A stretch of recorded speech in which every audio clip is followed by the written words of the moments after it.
بسم اللہ الرحمن الرحیم۔ السلام علیکم۔ میرا نام کلیم حیدر ہے۔ میں فوج میں میجر تھا۔ میرے والد صاحب نے میری ماں کو مار مار کر ان کے کندھے کی ہڈی توڑ دی تھی۔ مناسب علاج نہ کروانے کی وجہ سے ہڈی نے خون سپلائی کرنے والی نالیوں کو نقصان پہنچایا تھا۔ خون کی سپلائی بند ہونے کی وجہ سے میری ماں کا بازو بے جان ہو کر سوکھ گیا تھا۔ پھر جب میری ماں کو فالج اٹیک آیا تو میں نے اپنی پوسٹ سے استعفیٰ دے کر ماں کی خدمت کا فیصلہ کیا۔ بیوی کی لاکھ کوششوں کے بعد بھی میرا دل مطمئن نہ ہوا اور میں نے استعفیٰ دے دیا۔ میرا تعلق ضلع ٹوبہ ٹیک سنگھ سے ہے۔ میری ماں کی عمر 13 برس تھی جب میری نانوں کا انتقال ہوا۔ میری نانوں کی وفات کے بعد میرے نانا نے میری ماں کی پرورش کا بیڑا اٹھایا، مگر انہیں جلد ہی یقین ہو گیا کہ وہ یا تو میری ماں کو کما کر کھلا سکتے ہیں یا پھر ان کے محافظ بن کر گھر بیٹھ سکتے ہیں۔ لہٰذا جب میری ماں 16 برس کی عمر کو پہنچی تو میری ماں کا نکاح میرے نانا نے اپنے بھتیجے میری ماں کے چچا زاد سے یہ سوچتے ہوئے کر دیا کہ گھر کا دیکھا بھالا لڑکا ہے، میری بیٹی کو اچھی طرح سمجھتا ہے، میرا بھتیجا بھی ہے، اس لیے خوش رکھے گا۔ مگر یہ بات میرے نانا کی خام خیالی ہی ثابت ہوئی۔ میرے نانا میری ماں کی شادی کے بعد 1.5 برس زندہ رہے۔ ان 1.5 برس میں میری ماں 3 بار روٹھ کر اپنے باپ کی دہلیز پر آئی۔ ہر بار میرے نانا نے اپنے بھائی میرے دادا کی منت سماجت کر کے ماں کو واپس بھجوا دیا۔ 1.5 برس بعد میرے نانا کا انتقال ہوا تو میری ماں بالکل لاوارث ہو گئی۔ میرے ددیال والوں کو کھلی چھٹی مل گئی۔ اب میرے والد محترم کے ساتھ ساتھ میری دادو اور دونوں پھوپھیاں بھی ماں کو پیٹنے کا کوئی موقع ہاتھ سے نہ جانے دیتی۔ یہاں تک کہ ایک بار میرے والد صاحب نے جمعے کی نماز کے لیے جانا تھا۔ میری ماں طبیعت خرابی کی وجہ سے ان کے کپڑے استری کر کے نہ رکھ پائی تو اس بات پر انہوں نے میری ماں کو کپڑے دھونے والے ڈنڈے سے مار مار کر ان کے کندھے کی ہڈی توڑ دی۔ کندھے کی ہڈی توڑنے کے بعد کسی ڈاکٹر تک کو دکھانے کی زحمت نہ کی گئی، بلکہ الٹا میری ماں درد سے کراتی تو اسے اور پیٹتا جاتا اور بہانے خور سے جیسے القابات سے نواز جاتا، یہاں تک کہ مسلسل حرکت میں رہنے کی وجہ سے ٹوٹی ہوئی ہڈی نے انگلیوں اور بازوؤں کو خون سپلائی کرنے والی نالیوں کو بھی کٹ کر دیا۔ جب خون سپلائی کرنے والی نالیاں کٹ ہو گئی تو خون کی سپلائی آہستہ آہستہ انگلیوں تک پہنچنا بند ہو گئی۔ بازو بے جان ہونا شروع ہو گیا، یہاں تک کہ بازو بے جان ہو کر سوکھ گیا اور ساتھ ہی لٹک کر رہ گیا۔ جب میرے ددیال والوں کو یقین ہو گیا کہ میری ماں بالکل مفلوج ہو چکی ہے تو انہوں نے میری ماں پر بد کردار ہونے کا الزام لگا کر اسے طلاق دلوا کر گھر سے نکلوا دیا۔ جب ماں کو طلاق دے کر گھر سے نکالا گیا اس وقت میں اپنی ماں کے پیٹ میں 7 ماہ کا ہو چکا تھا۔ 2 ماہ تک تو میری ماں کو گاؤں کی دائی نے اپنے گھر پناہ دیے رکھی۔ 2 ماہ بعد جب میری پیدائش ہوئی تو میری ددیال والوں کو خطرہ پیدا ہو گیا کہیں میں ان کی جائیداد نہ ہتھیا لوں، اس لیے انہوں نے میری ماں کو دائی کے گھر بلکہ گاؤں سے بھی نکلوا دیا۔ گاؤں سے نکالے جانے کے بعد میری ماں کے پاس اور کوئی ٹھکانہ نہ تھا، اس لیے میری ماں مجھے کپڑے کی ایک گانٹھ میں لپیٹ کر کبھی دانتوں کی مدد سے کبھی کندھے سے لٹکا کر ٹوبہ ٹیک سنگھ شہر پہنچی۔ پہلی رات میری ماں نے مجھے لے کر ایک گوشت والے پھٹے کے نیچے گزاری۔ ساری رات میری ماں مجھے گود میں رکھ کر جاگتی رہی تاکہ کوئی آوارہ کتا مجھے چبا نہ ڈالے۔ وقت گزرتا رہا۔ پہلے میری ماں فروٹ والی ریہڑیوں کے آس پاس پڑا گندا فروٹ اٹھا کر اپنا پیٹ بھرتی ہے، پھر اللہ تعالیٰ کے بنائے نظام کے ذریعے اس خوراک کو دودھ میں بدل کر میرے لیے خوراک کا بندوبست کرتی ہے اور میرا پیٹ بھرتی۔ جب میری ماں کو بازار میں رہتے کچھ عرصہ گزرتا ہے تو مقامی دکاندار میری ماں پر اعتبار کرنے لگتے ہیں، یوں انہیں دکانوں میں صفائی کا کام مل جاتا ہے۔ دکانوں میں مجھے اٹھا کر اپنے پیچھے جھولی نما کپڑے میں ڈال کر اپنے پیچھے لٹکانے کے بعد صرف ایک ہاتھ سے صفائی کرنا بہت مشکل ہو جاتا،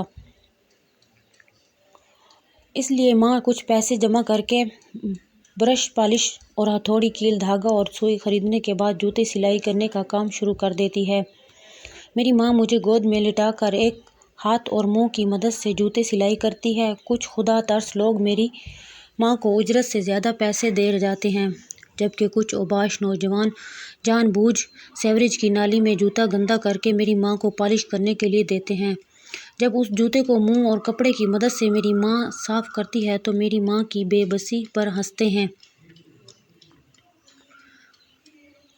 خیر وقت گزرتا رہا، میں اسکول جانے کی عمر کو پہنچتا ہوں تو ماں مقامی امام مسجد اور چند معزز لوگوں کے ذریعے میرے والد صاحب سے اس وعدے پر شناختی کارڈ کی کاپی لے لیتی ہے کہ میرا بیٹا بڑے ہو کر کبھی ددیال کی جائیداد میں سے حصہ طلب نہیں کرے گا۔ شناختی کارڈ کی کاپی مل جانے پر میری ماں مجھے اسکول داخل کرواتی ہے۔ میرے استاد محترم سید ظفر صاحب کو جب میرے حالات کا پتہ چلتا ہے تو مجھے اور ماں کو بازار سے اٹھا کر اپنے گھر لاتے ہیں، ہمیں ایک الگ کمرہ دیتے ہیں اور ہمارا سارا خرچ برداشت کرتے ہیں۔ بدلے میں میری ماں سید ظفر شاہ کے انکار کے باوجود ان کے گھر کے کام کاج کا ذمہ اٹھا لیتی ہے۔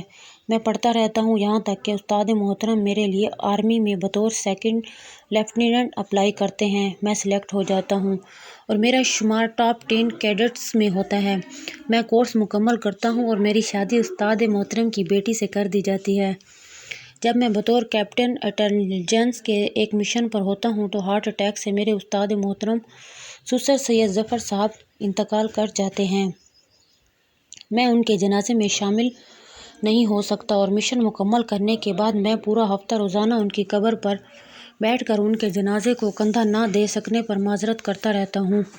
جب دل کا غم ہلکا ہوا تو واپس ڈیوٹی جوائن کرتا ہوں۔ میں اپنے پورے بیچ میں واحد اور منفرد آفیسر تھا جو پہلے خود جاسوس بن کر دشمن کا سراغ لگاتا، پھر اپنی ٹیم تیار کر کے دشمن کا قلعہ کما کرتا۔ میں بلوچستان میں ایک مشن پر تھا جب مجھے پتہ چلا کہ ماں کو فالج کا اٹیک آیا ہے۔ میں نے اپنے سینئرز بیچ میٹس یہاں تک کہ اپنی شریک حیات کے روکنے کے باوجود فوج سے استعفیٰ دیا، اپنی ماں کی خدمت میں مصروف ہو گیا۔ مجھے یاد ہے کرنل لطیف اور بریگیڈیئر امتیاز نے مجھے کہا تھا اس فیصلے کے بعد تم پچھتاؤ گے۔ میری بیگم نے مجھے قسم دی تھی کہ وہ ماں کی خدمت میں کوئی کسر نہیں چھوڑے گی، میں اپنے عہدے پر قائم رہوں، مگر میرا دل نہیں مانا۔ میرے دل میں کہیں نہ کہیں خلش رہتی تھی کہ ماں جو کچھ مجھ سے کہہ سکتی ہے وہ میری بیوی سے نہیں کہہ سکتی۔ لہٰذا میں نے استعفیٰ دے دیا اور خود اپنی ماں کی خدمت کرنے لگا۔ میری ماں جب تک زندہ رہی میں نے شاید ہی کوئی رات گھر سے باہر گزاری، نہیں تو میں 24 میں سے 18 گھنٹے ماں کے ساتھ گزارتا تھا۔ میں نے چھوٹا سا گاڑیوں کا شو روم بنا لیا جس پر ملازم بیٹھتا تھا۔ میں سارا دن ماں کے ساتھ گزارتا تھا۔ اللہ تعالیٰ نے مجھے ماں کی خدمت کے صدقے میں اتنی برکت دی، میرے پاس آج بیرون ملک ناروے میں 7 شو روم ہیں، آج پاکستان میں میری اپنی انڈسٹری ہے۔ ماں فوت ہو چکی ہے، میرے بچے جوان ہو چکے ہیں، میری بیٹی امریکہ میں زیر تعلیم ہے، دونوں بیٹوں نے تعلیم مکمل کرنے کے بعد ناروے میں بزنس سنبھال رکھا ہے۔ میری اولاد منتظر رہتی ہے کہ کب ان کے والدین کوئی حکم دیں اور وہ بجا لائیں۔ کچھ عرصے قبل میں اپنی بیوی کے ہمراہ امریکہ میں اپنی بیٹی کو ملنے گیا تو بیٹی کے کہنے پر ہم اولڈ ہوم چلے گئے۔ وہاں پر مقیم ایک پاکستانی جسے شکل دیکھتے ہی میں نے پہچان لیا تھا کہ وہ بریگیڈیئر امتیاز ہے، کو دیکھ کر میں حیران رہ گیا۔ پاکستان میں اس کا رعب دبدبہ، اس کی شان و شوکت، سب کچھ امریکہ میں ختم ہو چکا تھا۔ وہ بالکل ہڈیوں کا ڈھانچہ تھا، میرے لاکھ یاد دلانے پر بھی وہ مجھے نہیں پہچان پایا۔ انتظامیہ سے پوچھنے پر پتہ چلا کہ اس کا بیٹا اسے یہاں چھوڑ گیا تھا، اس کی موت پر مسلمانوں کے قبرستان میں دفن کرنے کی نصیحت کر گیا تھا۔ اولڈ ہوم سے واپسی پر میں تھک کر اپنی رہائش پر پہنچا تو میری بیٹی اور بیوی نے مجھے دبانا اور میرا مساج کرنا شروع کر دیا تھا۔ میں بنا کسی قسم کی ناگواری کا اظہار کیے پاؤں کرتی بیٹی کو دیکھ کر سوچ رہا تھا کہ واقعی ماں باپ سے حسن سلوک ایک ایسا عمل ہے جسے آج آپ لکھیں گے کل آپ کی اولاد آپ کو پڑھ کر سنائے گی۔ بریگیڈیئر امتیاز کی حالت نے میری اس سوچ پر مہر ثابت کر دی تھی۔ ویڈیو اچھی لگی ہو تو چینل کو لائک اور سبسکرائب ضرور کر دیں۔